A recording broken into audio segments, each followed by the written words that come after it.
Hello बच्चों, तो हमारा यहाँ पे assertion और रीजन वाला क्वेश्चन गिवन है। ठीक है, तो हमें बोला है the acceleration of an object at particular time is the slope of velocity time graph at that instant of time. ठीक है, तो हमें बोला कि किसी भी ऑब्जेक्ट की जो एक्सेलरेशन होगी वो किसके इक्वल होती है, स्लोप ऑफ जो ग्राफ होता है वेलोसिटी टाइम ग्राफ उसके इक्वल होगी। ठीक है, और हमें रीजन बोला है for uniform motion acceleration is zero. तो सबसे पहले एजर्शन देखते हैं। ठीक है, तो हमें पता है जो हमारे एजर्शन है, ठीक है, उसमें क्या होता है, हमारी जो एक्सेलरेशन होती है, ठीक है, जो हमारा ए होता है वो किसके इक्वल होता है, ए किसके इक्वल होता है, हमारा D V by D T. ठीक है, acceleration equal to D V by D T होता है। ठीक है, और ये जो होता है ये किसके इक्वल होता है, ये होता है हमारा D V by D T किसके इक्वल होता है, slope of V T graph के इक्वल होता है। ठीक है, ये वी टी ग्राफ के इक्वल होता है स्लोप के। ठीक है, तो अब देखो हमारी जो एजर्शन है वो तो क्या है, ट्रू है कि एक्सेलरेशन जो ऑब्जेक्ट का है वो क्या स्लोप ऑफ वीटी ग्राफ के इक्वल होता है। ठीक है,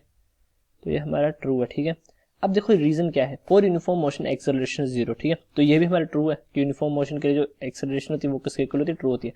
बट ये है तो ट्रू, बट ये जो हमारा एजर्शन है इसका रीजन नहीं है। ठीक है, ये इसको करेक्टली एक्सप्लेन नहीं कर रहा। ठीक है, तो हमारे यहाँ पे बी ऑप्शन जो होगा, ठीक है, वो क्या होगा, करेक्ट होगा। ठीक है, इफ बोथ, बी ऑप्शन में क्या देखा है, both assertion and reason are true but reason is not correct explanation of assertion। ठीक है, तो हमारा जो बी ऑप्शन है वो करेक्ट होगा।